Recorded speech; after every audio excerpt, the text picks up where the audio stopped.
The subway system, miles of underground tunnels where millions of people travel every single day, packed shoulder to shoulder with complete strangers. Most of the time, it's just another mundane part of city life. But sometimes, in those dark, confined spaces beneath our feet, something goes horribly wrong. I've spent months collecting these stories, verifying details and speaking with witnesses. What you're about to hear are 4 genuine accounts of terror that unfolded in subway systems across the country. These aren't urban legends or creepypastas. These are real experiences from real people who found themselves trapped underground when their worst nightmares came to life. Before we dive in, I want to warn you that these stories contain disturbing content. If you're easily unsettled or you're riding public transportation right now, you might want to save this video for later. Trust me on that one. Now, what makes subway horror so uniquely terrifying? It's the combination of factors that you just don't get anywhere else. You're underground, sometimes hundreds of feet below street level. You're surrounded by strangers in cramped conditions. The lighting is harsh and unforgiving. And most importantly, once those doors close and the train starts moving, you're completely trapped until the next station. Tonight, we're going to explore 4 incidents that turned routine commutes into absolute nightmares. Each story gets progressively more disturbing, so buckle in because this is going to be a wild ride. Our first story takes place in Chicago during the winter of 2019. Sarah Martinez was a 24-year-old graduate student at Northwestern University. She had been taking the Red Line to and from campus for over 2 years without incident. She knew the routine, knew which car to board, knew exactly where to stand to make her exit as smooth as possible. It was a Thursday evening around 8:30, and Sarah was heading home after a particularly brutal study session at the library. The platform was moderately crowded, which was typical for that time of night. She noticed a man standing near the edge of the platform, but he didn't seem unusual at first glance. Middle-aged, wearing a dark coat, carrying what appeared to be a messenger bag. When the train arrived, Sarah boarded her usual car and found a seat near the middle. The man with the messenger bag got on the same car, which again didn't strike her as particularly noteworthy. Chicago's a big city, but the subway system creates these weird coincidences all the time. About 3 stops into her journey, Sarah began to notice something unsettling. The man kept staring at her, not the occasional glance that happens when you're sharing space with strangers, but an intense, unblinking stare that made her skin crawl. She tried looking out the window, checking her phone, anything to avoid eye contact, but every time she glanced in his direction, he was still watching her. At the next stop, several passengers got off, leaving the car much emptier. Sarah considered moving to a different car, but something about the man's demeanor kept her frozen in place. He had this smile on his face now, not friendly or reassuring, but predatory, like he knew something she didn't. That's when he opened his messenger bag. Sarah couldn't see everything inside from her angle, but what she could see made her blood run cold. There were zip ties, rolls of duct tape, and what looked like a small knife. But the most disturbing item was a Polaroid camera, and scattered around it were dozens of photographs. Her heart started pounding as she realized the photographs appeared to be of women on trains. Different women, different locations, but all taken without their knowledge. Some of the women in the photos looked terrified, as if they had discovered they were being photographed. Others seemed completely unaware. The man noticed that Sarah had seen the contents of his bag, and his smile widened. He slowly reached inside and pulled out the Polaroid camera, pointing it directly at her. Sarah heard the mechanical whir of the camera preparing to take a picture. She knew she had to act fast. The next station was still 2 minutes away according to the digital display, but she couldn't wait that long. She stood up abruptly and started moving toward the front of the car, hoping to reach the operator's booth or at least put some distance between herself and this predator. But the man stood up too, and he was faster than she expected. Within seconds, he had positioned himself between Sarah and the front of the car, still holding the camera. Other passengers were scattered throughout the car, but most were absorbed in their phones or books, completely oblivious to what was happening. Sarah tried to call out for help, but her voice came out as barely a whisper. Fear had constricted her throat so severely that she could hardly make a sound. The man took a step closer, and she could smell something awful on him, like he hadn't showered in weeks. That's when the train suddenly lurched to a stop between stations. The lights flickered, and an announcement came over the intercom. A about signal problems ahead. They would be delayed for an estimated 10 to 15 minutes. Sarah felt her legs give out as the reality hit her. She was trapped underground with this man, and now they weren't even moving toward help.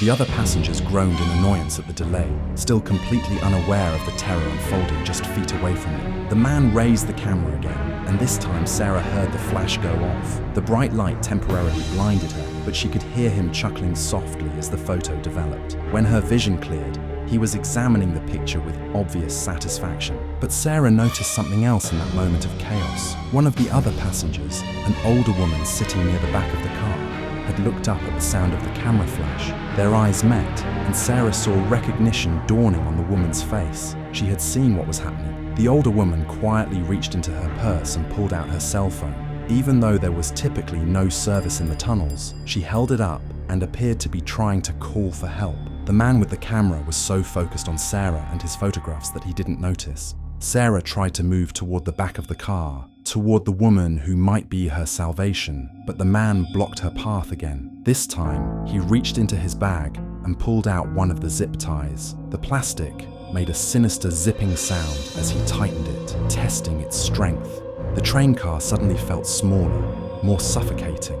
Sarah could hear her own heartbeat in her ears, drowning out almost everything else. The fluorescent lights above flickered intermittently, casting strange shadows that made the man's face look even more menacing. He leaned in closer, close enough that she could feel his breath on her face, and whispered something that she would never forget. But just as he reached for her arm, something unexpected happened that would change everything. The older woman had managed to activate the emergency communication system that connects directly to the train operator. A loud buzzer sounded throughout the car, and suddenly everyone was looking in their direction. The man's head snapped toward the sound, his predatory confidence instantly replaced by panic. The emergency buzzer continued its shrill wail, and passengers throughout the car were now fully alert, looking around to identify the source of the disturbance.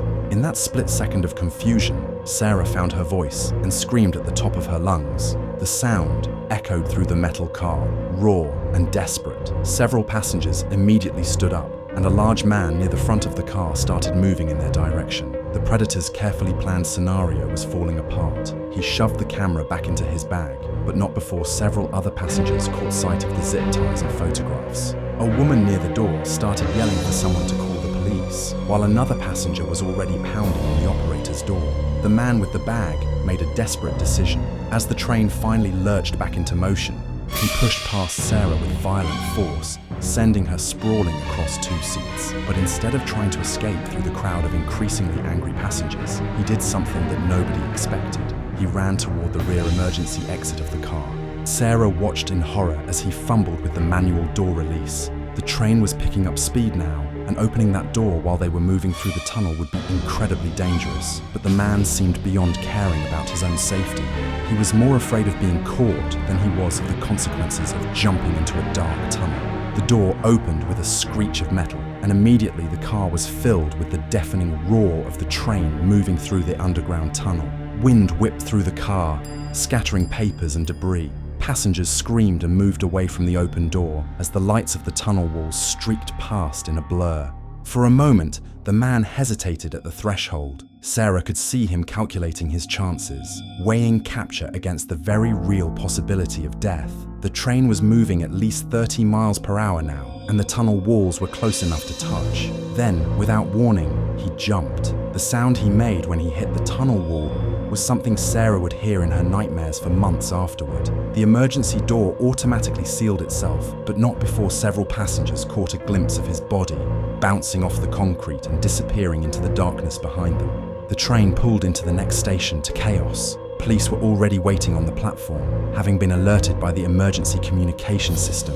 Paramedics rushed aboard to check on Sarah and the other shaken passengers. The older woman who had activated the emergency system was being interviewed by detectives, her hands still trembling as she recounted what she had witnessed. But the most disturbing discovery came later, when police recovered the man's messenger bag from the tunnel. Inside, they found over 300 photographs of women on various train systems throughout the Midwest. Some photos dated back nearly 5 years. Many of the women appeared to be completely unaware they were being photographed, captured in vulnerable moments during their daily commutes. Even more chilling were the detailed notes he had kept about specific women he had been stalking. Sarah's name was in that notebook, along with her usual route, the times she typically traveled, and detailed observations about her daily routine. He had been watching her for weeks, planning something that she preferred not to think about too deeply. The investigation revealed that this man was connected to at least 7 missing person cases across 3 states, all young women who had regularly used public transportation. The photographs in his bag provided crucial evidence that helped authorities understand the scope of his predatory behavior. Sarah never took the red line again. She moved closer to campus and started driving to school. Even though parking was expensive and inconvenient, the underground tunnels had lost their anonymity for her. Every time she thought about descending those steps into the subway system, she remembered the sound of that camera flash and the smell of his breath on her face. But our second story takes place in an even more confined space, where escape wasn't just difficult, it was nearly impossible. Marcus Thompson was a construction worker in New York City, and he had been riding the subway for over 15 years. He thought he had seen everything the underground had to offer, from medical emergencies to petty crimes, to the occasional bizarre character that makes city living so unpredictable. But nothing in his experience prepared him for what happened on a rainy Tuesday morning in March of 2021. Marcus was running late for work, so instead of waiting for his usual express train, he jumped on the first local that arrived. It was more crowded than he preferred, but he managed to squeeze into a spot near the center doors. The car was packed with the typical morning rush crowd. Office workers clutching coffee cups, students with backpacks, everyone lost in their own worlds. About halfway through his commute, Marcus noticed a commotion near the front of the car. At first, it sounded like someone was having a medical episode. He could hear a man's voice, but the words were muffled by the crowd and the noise of the train. Other passengers were shifting uncomfortably, trying to see what was happening. Then the smell hit him. It was unlike anything Marcus had ever encountered, even working construction around some pretty foul situations. It was the smell of death, but mixed with something chemical and sharp. Several passengers near the front of the car started covering their noses and mouths, and some began pushing toward the back. The train pulled into the next station, and Marcus expected the usual flow of passengers getting on and off, but something strange happened. While a few people managed to push their way off the train, nobody new was getting on. In fact, people on the platform were actively backing away from their car. Through the windows, Marcus could see transit police officers talking urgently into their radios. One of them was pointing directly at their car and shaking his head. The doors remained open longer than usual, but still, no one boarded. That's when Marcus finally saw what was causing the disturbance at the front of the car. A man was sitting in one of the priority seats, completely motionless. His head was tilted back at an unnatural angle, and his skin had taken on a greyish pallor that Marcus recognized from his time. This, in the military man, was dead and had been for some time. But that wasn't the most disturbing part. The most disturbing part was that someone had been sitting next to the corpse, having what appeared to be a normal conversation with it. This person was still there, still talking to the dead man, as if nothing was wrong. Occasionally, he would pause, as if waiting for a response, then nod, and continue the conversation. Marcus felt his stomach turn as he watched this bizarre scene unfold. The man talking to the corpse appeared to be in his 40s, wearing a rumpled business suit that looked like he had been sleeping in it for days. His hair was greasy and unkempt, and he kept gesturing animatedly, as if engaged in the most fascinating conversation of his life. The doors finally closed, and the train lurched back into motion. Marcus realized with growing horror that they were all trapped in this metal tube with not just a dead body, but someone who was clearly having some kind of psychotic break. The chemical smell was getting stronger, making several passengers gag and retch. As the train picked up speed, the man next to the corpse suddenly turned around and addressed the entire car. His voice was unnaturally cheerful, like a game show host announcing the next contestant. "Ladies and gentlemen, I'd like you all to meet my friend Harold," he announced, gesturing toward the dead man. Harold and I have been having the most wonderful discussion about life and death and everything in between. Haven't we, Harold? He paused and tilted his head toward the corpse, as if listening intently to a response that only he could hear. Oh, Harold says he'd love to meet all of you personally. He's got so much wisdom to share about what comes next. The transition, the beautiful transition. Several passengers were now pushing desperately toward the back of the car, as far away from this nightmare as possible. A woman near Marcus was hyperventilating, and an elderly man was frantically pressing the emergency call button, though everyone knew it would be several minutes before the train reached the next station. The man in the business suit stood up, still maintaining his cheerful demeanor. As he moved, Marcus caught sight of something that made his blood freeze. The dead man's wrists were bound with what looked like electrical wire, and there were dark stains on his clothes that definitely weren't there when he first boarded the train. Harold was very resistant at first, the man continued conversationally, as if discussing the weather. But once I helped him understand the beauty of letting go, he became so much more cooperative. Now he's eager to help others experience the same liberation. He reached into his jacket pocket and pulled out a syringe filled with some kind of clear liquid. The needle gleamed under the fluorescent lights as he held it up for everyone to see.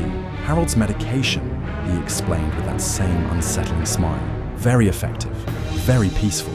He barely felt a thing, and now look how relaxed he is. Marcus realized that this wasn't just a man having a psychotic episode. This was a killer who had murdered someone right there on the subway. And now he was talking about sharing his victim's fate with everyone else in the car. The train began to slow as they approached the next station, but the killer seemed to anticipate this. He moved quickly toward the center of the car, positioning himself between the passengers and both sets of doors. The syringe was still in his hand, and he was waving it around casually as he spoke. "Now, I know what you're all thinking," he said, his voice taking on a more menacing tone.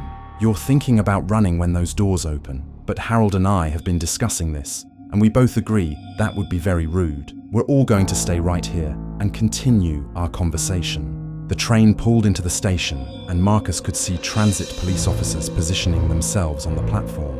But the killer saw them too, and his demeanor shifted instantly from cheerful to dangerous. "It looks like we have some uninvited guests," he said, moving closer to a teenage girl who was pressed against the window, too terrified to move. "Harold thinks they might interrupt our discussion, and we can't have that, can we?" He raised the syringe toward the girl's neck, and that's when Marcus made a decision that would haunt him forever. Despite every instinct screaming at him to protect himself, he couldn't watch this maniac hurt an innocent kid.